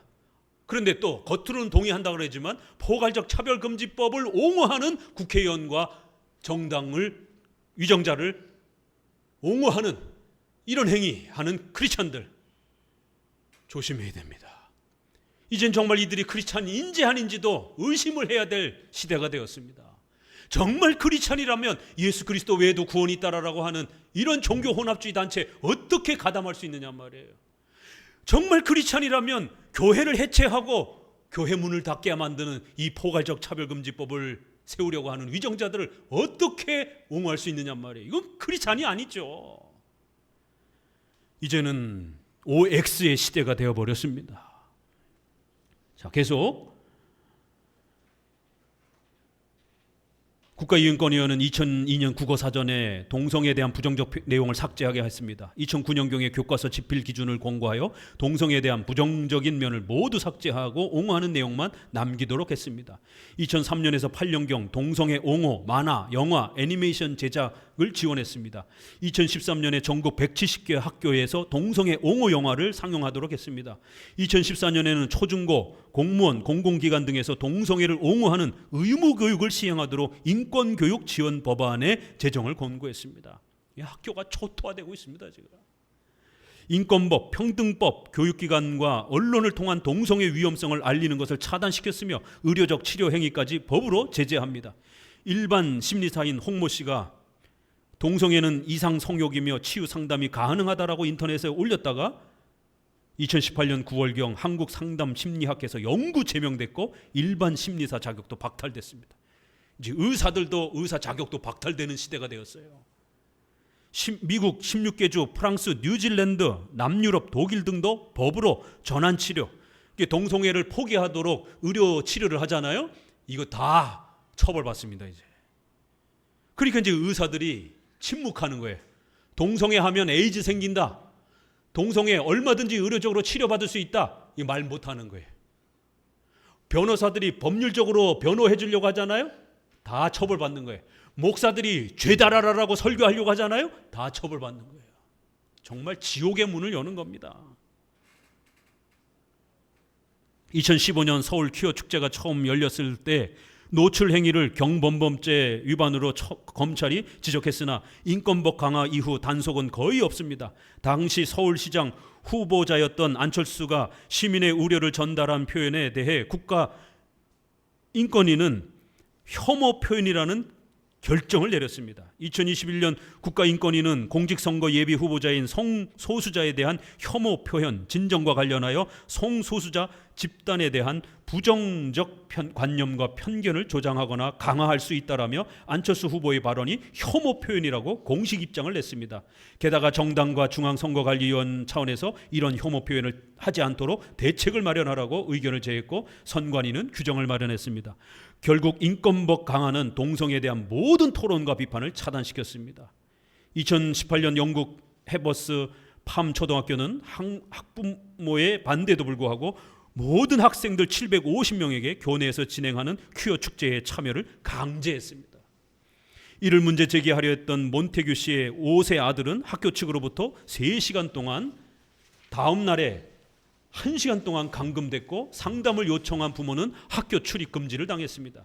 2022년 캐나다의 요셉 카톨릭 고등학교에서 16세인 조시 알렉산더가 수업 도중에 생물학적 성별을 지지하는 발언을 했다가 1년간 정학 처분뿐만 아니라 체포까지 당해 논란이 됐습니다. 동성애 반대하는 염원섭 의사는 동성애 단체로부터 위협받은 사실을 말했습니다. 유명한 동성애자 인권운동가들에게 집단 구타당하기도 했고요. 몇 달 전에 이태원 남성 동성애자 수십 명을 풀어서 성폭행하겠다라는 문자를 받았어요. 70세 넘는 우리 아버지에게도 내 아들 가만두지 않겠다라고 문자 테러를 해요. 한국가족보건협회 또 대표 김지연 약사, 이분도 유명하죠. 젠더 추동자들로부터 수년간 집요한 협박에 시달렸고 공황장애 진단을 받았습니다. 2020년경 입원 치료에 들어갔습니다. 국내 최대 동성애 단체인 행동하는 성소수자 인권연대의 SNS 계정에서 저의 사진을 벽에 붙여놓고 해머로 내려치는 장면이 게시됐다는 사실을 확인했습니다. 그들은 이제 말 안 듣는 너희는 밤길 조심해라. 죽기 싫으면 지금이라도 에이즈나 성경 등에 대한 팩트는 절대 알리지 말라며 협박과 모욕을 했습니다. 이게 우리 현실입니다. 지금 차별금지법 통과되면 어떤 일이 벌어지겠습니까? 이렇게 반대 목소리를 내는 지도자들의 모든 입을 닫아 걸려고 하게 되는 겁니다. 젠더주의는 생각범죄까지 형사처벌을 받게 합니다. 지금은 낙태 영역에서 생각범죄를 형사처벌하지만 앞으로 동성애 영역으로 확장될 수 있습니다. 미국 국무부 대사인 리샤드 후세인 앞으로 보낸 서한에서 생각범죄의 현실화를 내용을 전달했습니다. 영국은 현재 언론의 자유, 종교의 자유, 심지어 사상의 자유에 대한 실제적 위협을 초래할 수 있는 불안한 길을 걷고 있다. 영국 지방자치단체에서 신앙인이 생명 존중과 종교적 견해를 표현했다는 이유만으로 기소할 수 있도록 허용하는 공공장소 보호령을 통과시켰다. 이 부당한 법은 낙태 시술소 주변에서 축구장 크기의 검열 구역을 만들어 이 주변에서는 낙태 반대 기도를 하거나 의견을 표현할 수 없도록 했다. 이사벨 본 스푸루스는 영업이 끝난 후 낙태시설 근처에서 조용히 속으로 기도했다는 이유로, 또 숀 고프는 검열 구역에서 기도하고 태아 생명은 소중합니다라는 범퍼 스티커를 부착한 차량을 주차했다는 이유로 기소당했다. 여기에 관련된 사진 자료도 카페에다가 올려놨습니다. 그러니까 그 지역에서 지나가다가 잠깐 이렇게 묵상하면서 이렇게 기도하고 있었더니만 그게 발각이 돼가지고 너 뭐 하고 있었어? 너 기도하고 있었지? 이러면서 고소를 한 거예요. 세상에 기도하고 있다라고 고소가 되는 겁니다. 그것도 속으로 기도하고 있었다라고.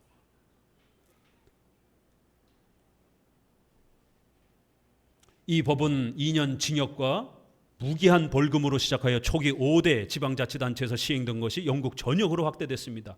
이 공공질서 개정안에 대해 영국 하원의원 브루스는 언제부터 이 나라가 기도하는 것이 불법이 되었습니까? 공공질서법 개정안은 세계 인권선언이 보장하고 있는 사상의 자유, 양심의 자유, 언론의 자유, 종교의 자유, 집회의 자유를 모두 위반하는 것이다 라고 이렇게 또 경고했습니다. 자, 이제 결론을 맺습니다. 동성애는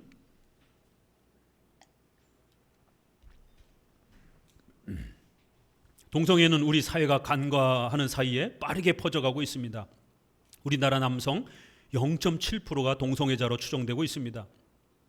포괄적 차별금지법이 통과되면 가장 먼저 동성애가 인정되고, 동성결혼이 합법화되면 학교에서 동성애 관련 교육이 이루어지고, 학문성교, 국왕성교 등에 대해 교육이 실시되며 사회적으로 모든 성적인 관계가 허용되며 소아성애, 노인성애, 근친성애, 동물성애, 시체성애 등 차마 입에 담지 못할 일이 벌어지고, 일부 다처, 일처다부, 집단혼, 근친혼 등 생각지도 못한 일들이 나타나게 될 것입니다. 제3의 성확대는 성전환 외에 나이, 인종, 종까지 바꾸려고 합니다. 네덜란드 에밀 라텔반트는 법적 나이가 69세인데 그러나 자신이 느끼는 신체적 정신적 나이가 49세라며 변경 소송을 냈습니다.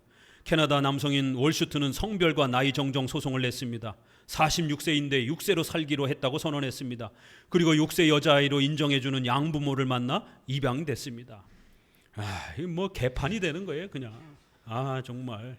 나는 이제 6살이야, 응애 이러면서 아빠 이러면서 50살 된 남자가 그것도 여자애로 그것도 입양해주는 또 그것도 부모나. 캐나다에서는 자신을 개라고 여기는 사람, 6세 소녀라고 믿는 52세 남성, 자신을 시각장애인이라고 믿는 여성, 자신이 흑인이라고 주장하거나 백인이라고 주장하는 사람들이 있습니다. 게리 매튜는 개 부모로 법적 이름 변경 소송을 냈습니다. 개털을 만들어 몸에 부착하고 개처럼 행동합니다. 방탄소년단 지민을 담고자 여러 차례 성형수술을 한 영국 백인인 올리 런던은 자신을 한국인이라고 선언했습니다. 그는 자신이 제3의 성을 가진 동성애자라고 밝혔고 트랜스인종이자 트랜스젠더라고 밝혔습니다. 이렇게 성전환이 시작이 되면 그 다음에 인종전환, 난 백인이야, 난 흑인이야, 이런 식으로. 나중에는 종전환, 종이 서로 다르잖아요. 우리 사람하고 동물하고 고양이하고 개하고 종이 다르잖아요. 이제는 종전환도 일어나는 거예요. 나는 개입니다. 나는 고양이입니다. 나는 돌입니다. 나는 나무입니다. 별짓 다 하는 것이. 이것도 한국에 고양이 수술한 이 사진 제가 올려놨어요. 한번 보셔요.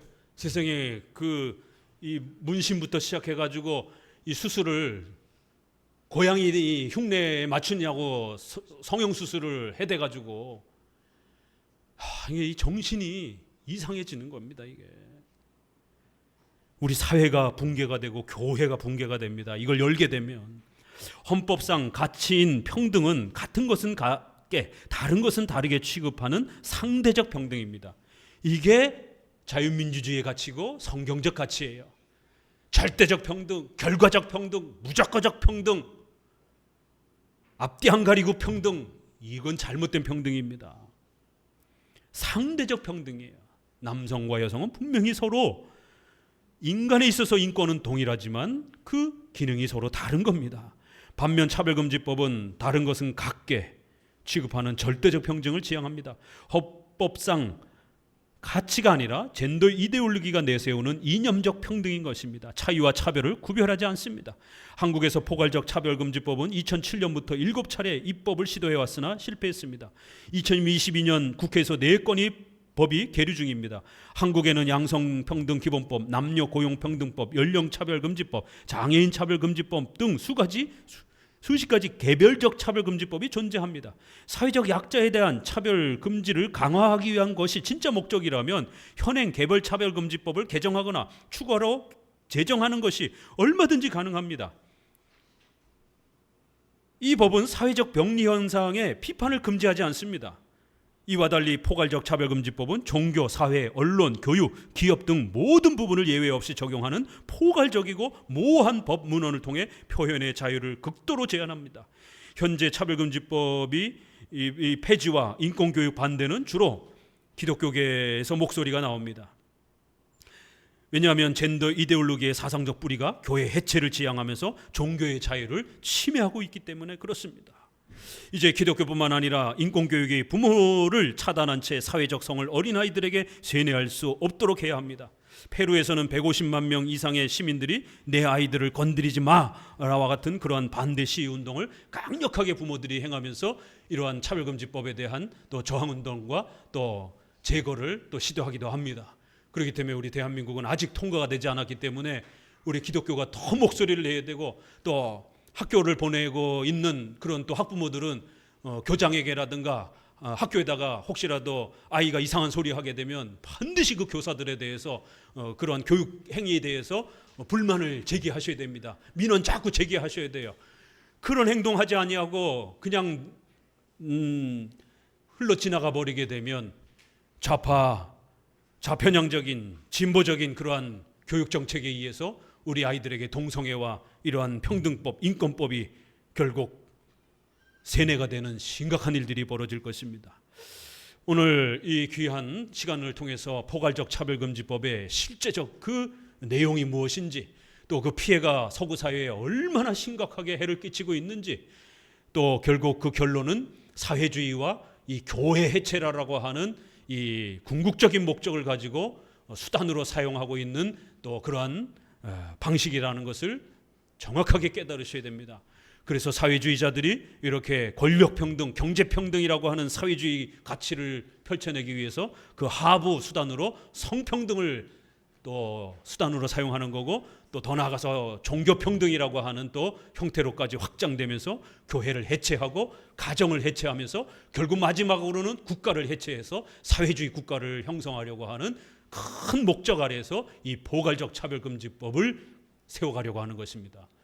자유민주주의, 자유시장 경제, 한미동맹과 관련된 이러한 소중한 가치들을 지켜가셔야 되고, 또 신앙적으로는 우리 종교의 자유, 신앙의 자유, 또 이러한 예배의 자유를 잘 지켜갈 수 있는 우리 성도들 되시기를 주의 말씀으로 권면을 드립니다. 기도합니다.